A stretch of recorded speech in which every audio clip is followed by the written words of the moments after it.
Thanks, Bianca, and hi, everybody. I'm glad to see you here. I'm even glad to be here. When was it? A long time ago, I was studying in America, and I saw the most important film I've ever seen. I also hated every second of it. It was Apocalypse Now. How many of you have seen it? Right. Well, I wanted to leave, but for some reason I didn't. Marlon Brando is the main character, and at one stage, Marlon Brando is hacked to death with a machete, and I was so happy when I saw that, because I realized it was about the end of the film. But this was interplayed with a hacking to death of a water buffalo. And I realized that with Marlon Brando, it was simulated. With the water buffalo, it wasn't. And as the bones of the water buffalo, the backbone and the ribs were exposed, I said to myself, and I really did say to myself, I can never eat meat again. So that is what I saw. And why is it important? Because that film changed me. It was then that I became first a vegetarian and then a vegan. And it was a very long time ago when I was very much younger. So film can help take farmed animals beyond the fences of incarceration and suffering in the concentration and the death camps. But film has not been friendly to animals. First of all, Edward Muybridge in 1884, so we're looking at 135 years ago, he was the first one to film animals in action. And so one of the first things he did, he filmed in a zoo, a panther was let out of the cage and allowed to attack and kill a buffalo. And this was filmed because Muybridge wanted to see how that would be. But even more horrifying possibly was in 1903, someone I'm sure you've all heard of, Thomas Edison. At the Coney Island amusement park, he filmed the electrocution of an elephant to a mass crowd that reveled in seeing this animal die. And film carried on like this for many, many years. For instance, in the original Ben-Hur 1925, how many of you have ever seen Ben-Hur? Right. The original one? Right. Well, there were 5 horses that died in the chariot race. 1939 Stagecoach, an iconic film, loads and loads. In the time we used to speak about cowboys and Indians, they shot all the horses to make it more exciting, loads and loads of horses. And then in Jesse James, 1939, a horse was ridden over a cliff of 70 foot. It broke its back. The stuntman, of course, survived. And then there was an outcry.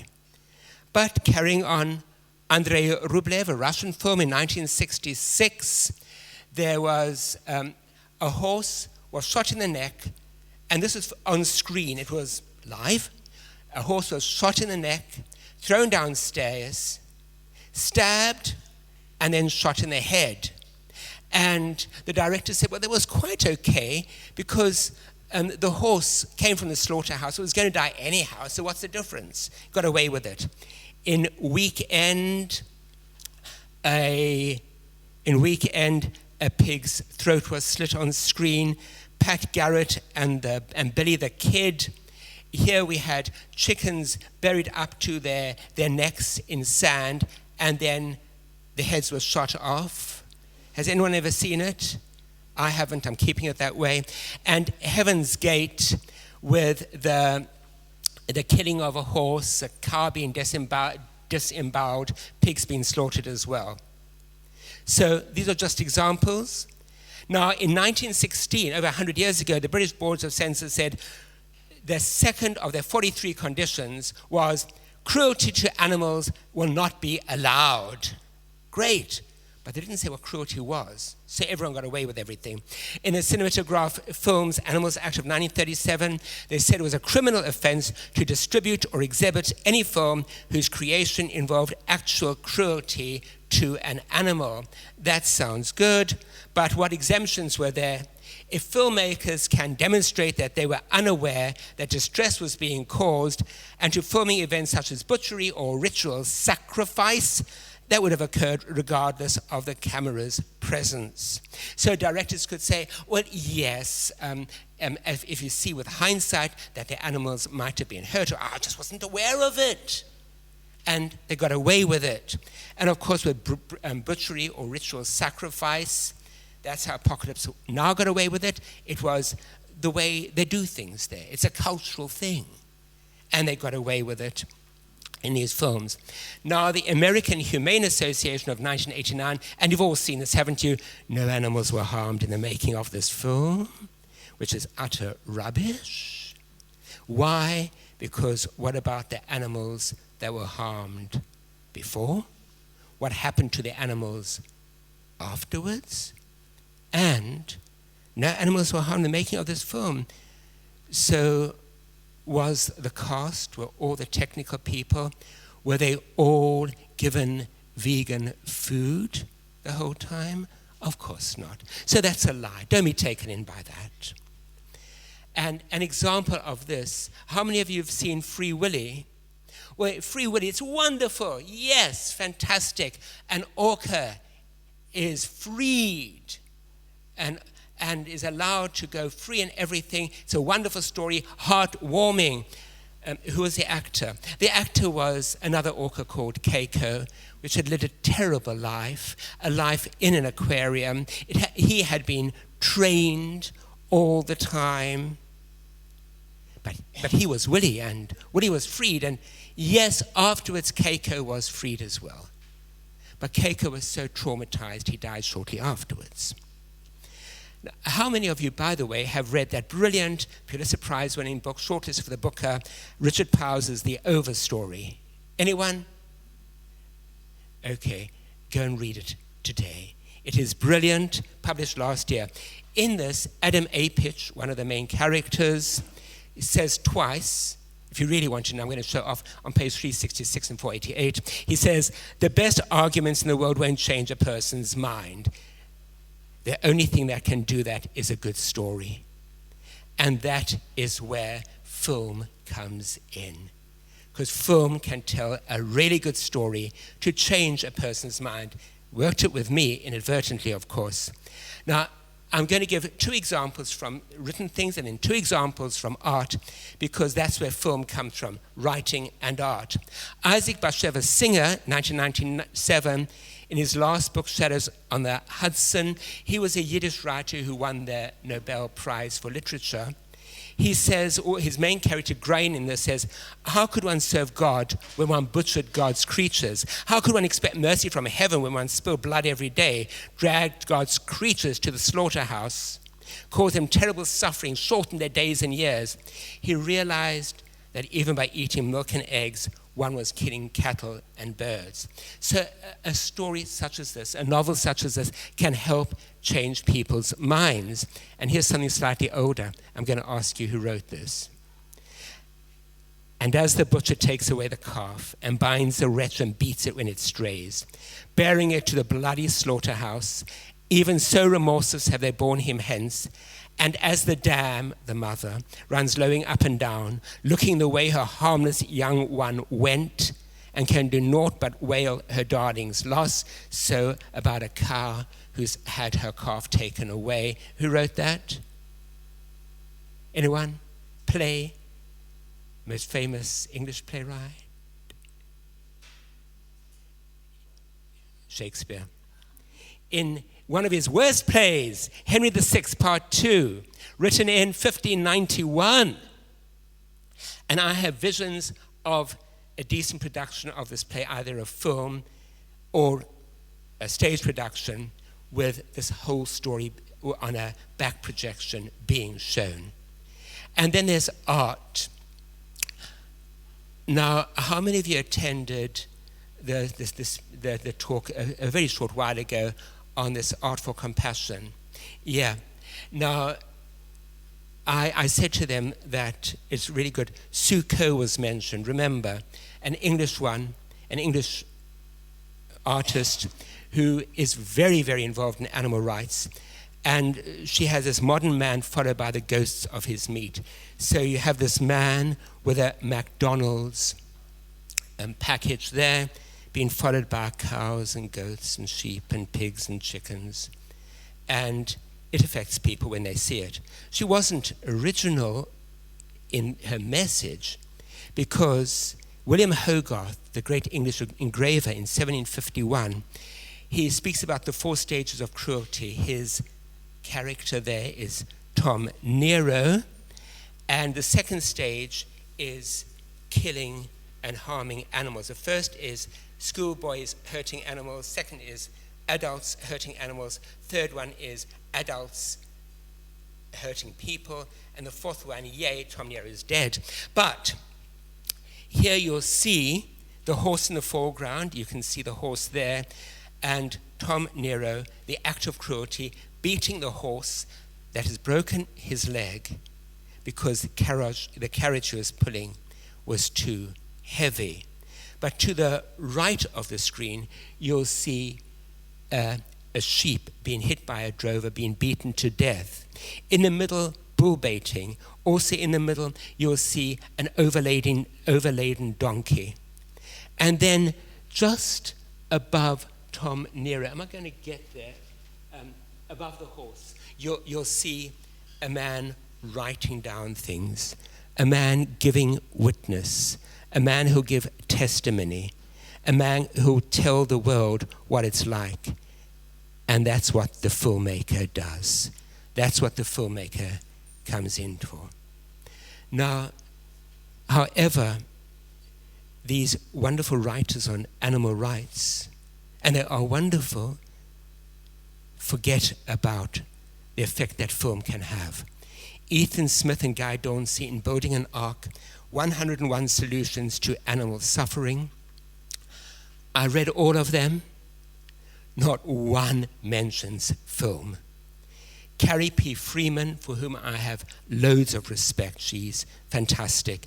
In Framing Farming, how many of you know that one? It's very well known. In Communication Strategies for Animal Rights, she glosses over films. She mentions social media a bit, but really film is largely ignored. Gary Francione, who was attacked earlier this morning, in his animal rights debate, Abolition or Regulation, and Gary Francione is one who influenced me in becoming an abolitionist, he doesn't mention film. And Mark Rowlands, he's a professor at University of Miami, and he wrote very recently in Eon magazine about the feelings that dogs have. In his Animal Rights, he speaks about 10 things you can do to make a difference in the world. In other words, go to a school, speak at a school. Go to a school, show them pictures, but not go to a school and show them a film, tell them a story through film. He talks about 10 useful websites, nothing on film, and 5 great books on animal rights, but nothing on 5 great films on animal rights. Now, film is a tool of conscientization to advance the ethical claims of farmed animals. And I'm speaking in particular, but not only about farmed animals, because, yes, I know this does affect the fashionable animals as well. And I feel very much for them. Remember, I'm from Africa, so I feel for the canned lions, I feel for the elephants, and I feel for the rhinos, and of course the dolphins and the orangutans. But farmed animals are usually ignored. And film can change things. For instance, To Kill a Mockingbird, Racial Prejudice in the USA, Ken Loach's film, Kathy Come Home, Homelessness in the UK, changed people's attitudes. Erin Brockovich, Cancer-Causing Polluted Water, and of course, Philadelphia, changed people's attitudes to AIDS.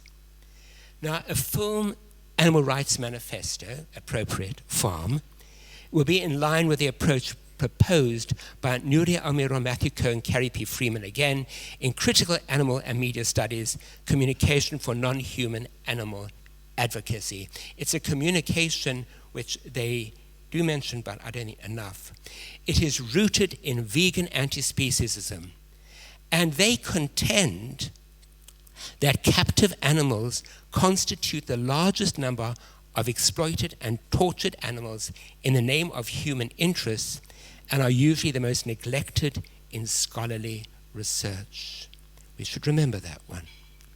Now, not all films, and we're going to get onto the films now, not all films are about farmed animals are aimed at promoting animal rights. So don't be taken in by that, as I was when I started watching some of these films, which were interminable. Le Vache et le Prisonnier, The Cow and I. Sounds good, doesn't it? It's 1959, it's terribly dated. It's about a prisoner of war who uses a cow to escape. And then Madanguel Naon Antak, South Korean, Leafie, A Hen into the Wild. It is sweet, and it's about the coming of age of Bildungsroman, the coming of age of chicken and duck and the relationship with a weasel. If you want to show the film and just enjoy it, enjoy it. It's got nothing to do with animal rights though. And the first animal rights film was in 1936, Betty Boop. Something we grew up without her. In fact, we grew up without television, so it's okay. Betty Boop in Grampy and Be Human, in short.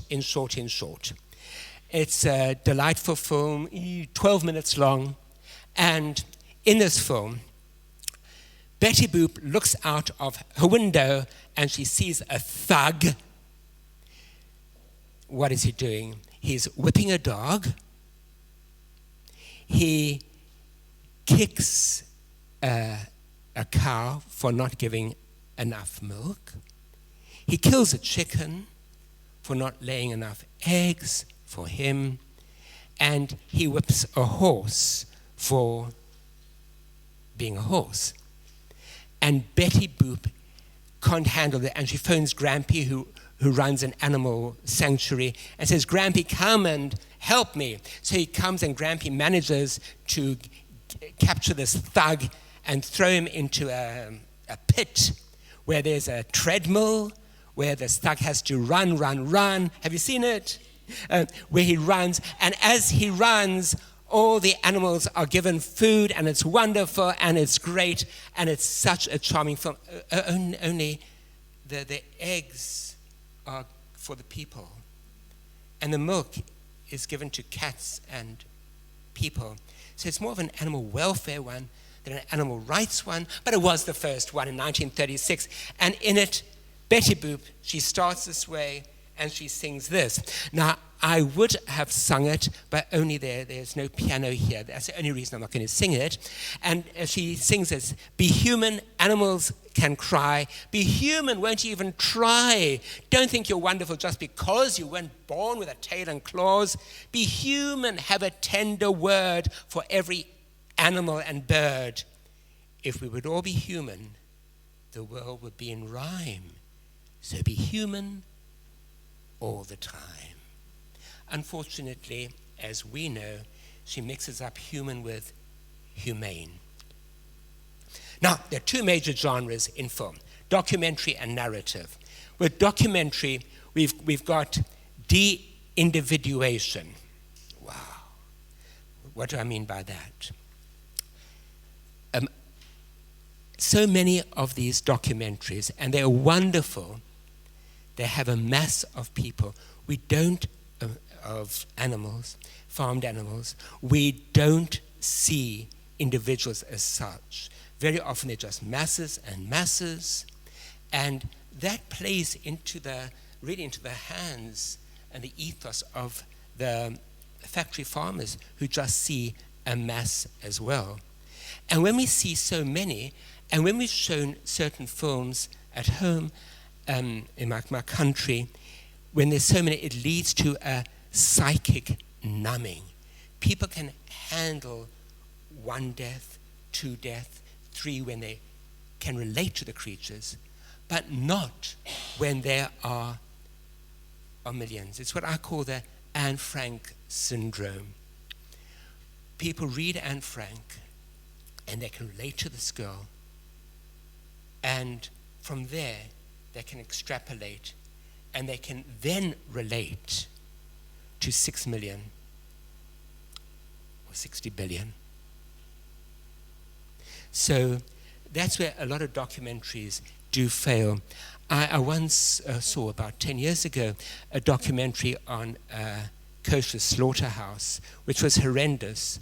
But one thing which affected me and still affects me today was they focused on one cow who had had her throat slit, and she was lying there alive still, and tears were coming out of her eyes. Yeah. Now, the first documentary on animal rights was the Animals film in England in 1981. It used secret government footage, it used documentaries, it used news films, and it even used cartoons narrated by that superb actress, do I say actor now, Julie Christie. It was released at the same time in the United Kingdom, in Germany, in Austria, in New Zealand, Australia, Canada, and the United States. But on BBC Channel 4 in England, the last 7 minutes were not shown. And this showed the abuse of animals, before that it showed the abuse of animals on factory farms. It showed the horrors with experimentation, the horrors in the entertainment industry, but they wouldn't show the last 7 minutes because they said the last 7 minutes would actually cause people to possibly foment unrest, to riot, and to take everything into their own hands. And why?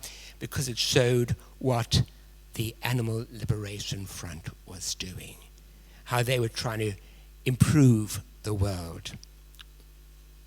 Then, of course, other Earthlings. How many of you have seen Earthlings? They were a wonderful film, had a tremendous effect on my family, who became vegan when they saw it. I've already been vegan for a long time. And Earthlings, what I really like about it, it shows how speciesism is linked to racism and sexism. And then there's The Cove, about the dolphins, with very brave people filming everything going on there. And Dominion, the Australian one from last year, I think it was, which is a lot like Earthlings, where they used drones this time and hidden cameras. It is a very fine film, but it goes on too long, 120 minutes, or no, I think it's 135 minutes, and actually it becomes too much. People, when we've shown it, haven't been able to handle it. But others, such as A Cow at My Table, Meet Your Meat, Death on a Factory Farm, Speciesism, the movie, are also very effective, as well as Live and Let Live, which is, if I remember correctly, 12 minutes, which is effective. And then we've got Peaceful Kingdom and 73 Cows, which shows the transition of carnivores, actually farmers very often who've had cows and oxen on their farms who become vegan, who've, should we say, seen the light. And then Kip Anderson and Keegan Kuhn have taken another approach, and that is in Cowspiracy, the sustainability with a typo secret, and where it's about the environment, how factory farming can affect the environment, and what the health is the selfish one, of course, because people see it and they see how eating animals can endanger their health, and of course they want to live forever. And then, of course, Behind the Mask, about the Animal Liberation Front, superb film, which is also a documentary. But then we come to the narrative ones, live action and animated or animatronic. There are, Charlotte's Web and Free Birds. The 1973 Charlotte's Web is animated. Free Birds is animated. Has anyone seen them? Keep it that way, don't. Animal Farm, 1954, a dreadful film. It was bankrolled by the CIA because they saw it as being anti-Russian. And Two Great Sheep, a Chinese film, very political as well. Charlotte's Web 2, Wilbur's Great Adventure, and Home on the Range could possibly be seen as animal rights, but they are very pallid films, good to miss. And then the one which is the most hilarious of the lot, called Barnyard. Why is it hilarious? It's about two bulls, and two bulls who want to change the world on their farm. It doesn't work. Why doesn't it work? Well, here's a picture of one of the bulls. The other bull looks just like this as well. See anything strange with that? Have you ever seen a bull with udders? Not often. Yeah, so they really messed up with that. Chicken Run, a total delight. It works. And of course, that very sweet Ferdinand, which I'm sure quite a few of you saw recently. Then we have the later Animal Farm. Now, the later Animal Farm is very un-Orwellian. It is disturbing. It is told from the point of view of Jess, the dog, which she might like over there, but it does not really work as a film. And then in 1995, Gordy, about this pig who could talk to people. It's wonderful. But the greatest disadvantage of Gordy, it came out the same year as Babe. As Babe. Now, what people don't know, I've got a lot of time for Babe. I think it's a wonderful film. I think the heart's in the right place. But the only thing is, did you know that Babe was actually played by 48 different piglets? And they were all female, even though Babe is male, because they needed females, because male pigs' testicles are a bit too big to put on film for little innocent children, evidently. So they're all female. It's like Lassie was always played by a male dog. Well, Babe played by a female. By a female. And I just want to say one thing. I thought, what happened to these pigs afterwards? Were they slaughtered? I believe that they all went to good homes, which is good. That's the way it should be. And then Babe, Pig in the City, terrible film. What I object to, the anthropomorphization of animals, including these chimps, who were dressed up in people's clothing. And whatever the reasons might have been, that is cruelty to animals. That's training animals the way they shouldn't be trained. And Charlotte's Web, the latest one, it's very, very sweet. You see those geese in the front? How many of you have seen the Charlotte's Web? Okay, it's lovely. Valerie, you've seen it. You like it? Yes, it's very sweet, of course. But you know the three geese, they were bred specifically for this film. And before they started filming, the geese were actually killed. And they were stuffed, and they were used as puppets. Those are puppets you're looking at. Charlotte Web, an animal rights film? I think not. And then coming out last year, Okja, the South Korean film. Anyone seen Okja? You like it? I tell you what's wrong with Okja. Almost nothing. I loved it. And it affected people. The only thing is, Okja is about the mass breeding of enormous pigs to feed the world. It's very good. And the best part is when the Animal Liberation Front come and try to save Okja. It's a lovely, lovely film, except that is no pig. A pig with spaniel ears that looks like a hippopotamus? No. That's a great pity about it. I think that people could have related more to it, to this character, had he looked more like a pig. Now, the last film I'm going to talk about specifically, before I get onto the manifesto, is School Days with a Pig. A South Korean film again. And it's based on a true story. A grade 6 teacher brought a piglet to class and said, what are we going to do this year? We are going to raise this pig, we're going to feed the pig, we're going to look after the pig, we're going to clean up after the pig, and at the end of the year we're going to celebrate by killing the pig and eating it. And halfway through the year, half the children in the class said, no.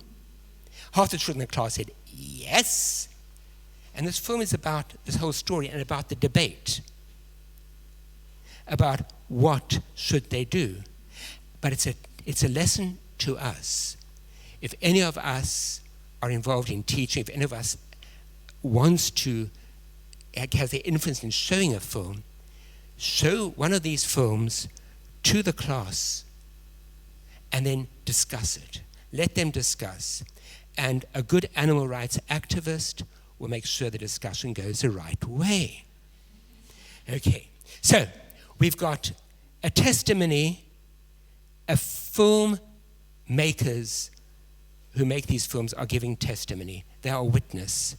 A manifesto is a public declaration, and it could have what I call a catalytic efficacy.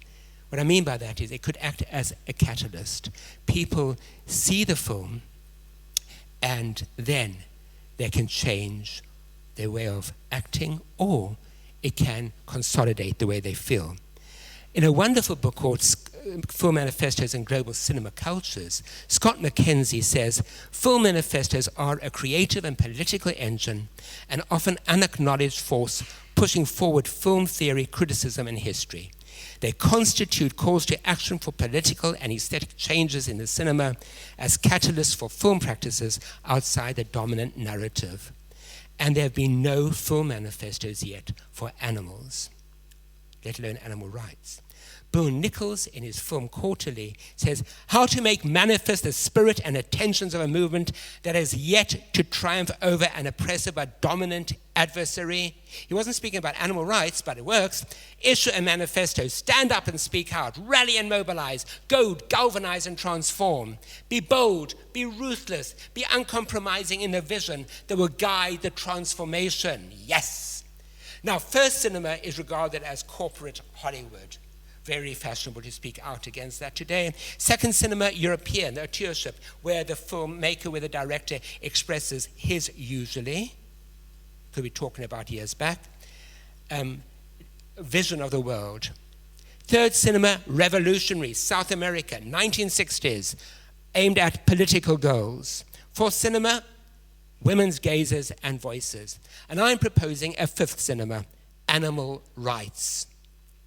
Now, the Universal Declaration of Animal Rights, UK, 1977, Article 9 says, in the eventuality of an animal bred for food, it must be fed, managed, transported, and killed without it being in fear or pain. That doesn't work, does it?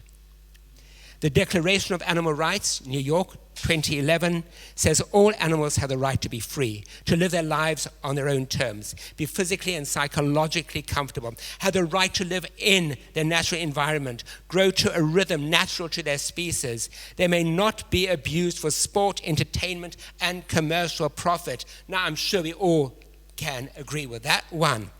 But there's nothing in the whole declaration on implementation. How do we implement all this in any way? It's theoretical. And of course, therefore, film isn't mentioned either.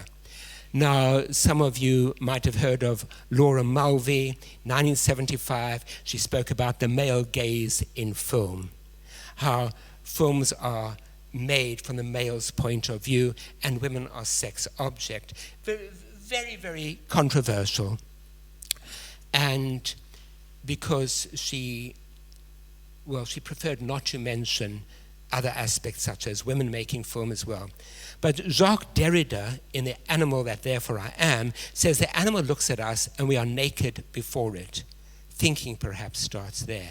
In other words, we need to see the world from the eyes of these animals. We need to see the world from their eyes about the grass they eat, the slaughtering they approach as individuals, not in human-centered terms, not trained as they are in nearly all these films I've mentioned, not trained to act in certain ways. The great English director Peter Watkins does this in a war game about a nuclear war, in which he just went to town and told people, this is what we're going to film, just react the way you think you're going to react. They weren't trained, they also weren't slaughtered afterwards. Now, we should integrate the captive animal gaze with that of the human stare, to see what is filmed with the eyes of these oppressed. We must allow those behind the screen to lock gazes with the viewer in order to connect. Very often in films on animal rights, we don't allow the animal to look at us, the viewer. The lens of the camera must aid the lens of the eye to traverse distance, to transfuse experience. Now we get to the manifestos. The one of the Mauritanian director, Mauritania as an interesting, Mauritania, where's that? Well done, thank you, at least someone knows. Yes, in Africa, the director Med Hondo said in 1979, the role of the cinema in the construction of people's consciousness. And that's what film does, and that's what we've got to use. 1928, almost 100 years ago, the Russian director Alex Igan said, cinema is a cultural and active weapon of society. It is essential to display reality as it really is, and not as a Philistine imagines it. I don't agree with him completely, because I think imagination is very, very important, because imagination can also show what the hope is, what the vision is. And that's why I like what the Czech Jan Švankmajer said 20 years ago, keep interchanging dream for reality and vice versa. Show what reality is, but show what it can be. The Argentinian director Fernando Birri, who died recently, said, we need a new cinema which awakens consciousness, which clarifies matters, which strengthens the revolutionary consciousness of those who already possess this, which fires them, which disturbs, worries, shocks, and weakens those who have a bad conscience, which is anti-colonial and anti-imperialist. And if we think of the greatest group that has suffered under colonialism and imperialism, we're talking about farmed animals. But unlike the others, animal rights cinema is not directed at the viewers in the position of being oppressed, but the viewers who are in the position of being the oppressors. And that's important to realize. And then there's problem with funding, cost, and the desire for financial profit, a mammonist lust. The Hungarian Laszlo Monolinecki, the director, says, money is swallowed by monster decorations and the piling up of stars with their huge salaries. There's always been so much concentration on technique and the technological aspects and the expenses and bringing in big names to make a film. We have that today. And film stars earn almost as much money as people who play soccer. Now, Fipasi, the Algiers Chart on African Cinema in 1975, it says the question of commercial profit can be no yardstick for African filmmakers. And the question of commercial profit should be no yardstick for animal rights filmmakers. How do we get money then? Well, Dan Richardson in Food for Thought, he's making the film at present, says he uses crowdfunding, which is great. But with smaller populations, both overall and smaller population regarding those regarding rights, with less money to donate as people struggle to subsist, and those abroad being more inward-looking and possibly ignoring the global picture of filmmakers in other countries, the problem remains with the often frustrating and frustrated effort to bring other people to awareness, to a consciousness, through using film as a medium. Poorer countries can't afford to make films. They might have brilliant ideas. They might be active with animal rights, but it costs a lot of money. So what I'm saying for a film in my film manifesto, there should be no goal of financial profit. There should be no payment of anybody, the director, the scriptwriter, and the scriptwriter is incredibly important, the cinematographers, all the technical staff, they must do it for free, only having to pay for the equipment they use. And the distribution can be in main cinemas, niche cinemas, educational institutions, societies, homes, social media, of course, and street shows. Now, Fernando Solanas and Octavia Gettina in Argentina speak about the revolutionary potential of film, which they call guerrilla filmmaking. They say when you make a film, you should have a camera in one hand, a rock in the other, in the quest for liberation. And they need the support of militants. And that, of course, is where the Animal Liberation Front comes in with Okja. So, an animal rights film should enlighten, educate, enkindle emotion, and entertain. You should, I think, just take, oh, that's great. Yeah. It should influence, instigate, and incite the audience to take a stand against the bedlam of brutality and the atrophy of conscience. An animal rights film should fight against the cancer of moral corruption that leads to the toxicity of cruelty and that is fueled by the prospect of pecuniary money profit. An animal rights film should strive for a divorce between the original Latin meanings of the word pecuniary, meaning money, from pecco, money, but it also means, in the original Latin, cattle. So cattle, even then, was seen as bringing money. We've got to divorce ourselves from that. An animal rights film should help to enable all animals to be freed from the razor wire that surrounds them and eats into their beings. It should get people to go beyond the traditions and conduct that have fenced off their compassion for so long. If not, the apocalypse of violence that we have now and the atrophy of conscience will be increasingly exacerbated. Animal rights films must work with all animal rights advocates and activists in striving to make humans humane.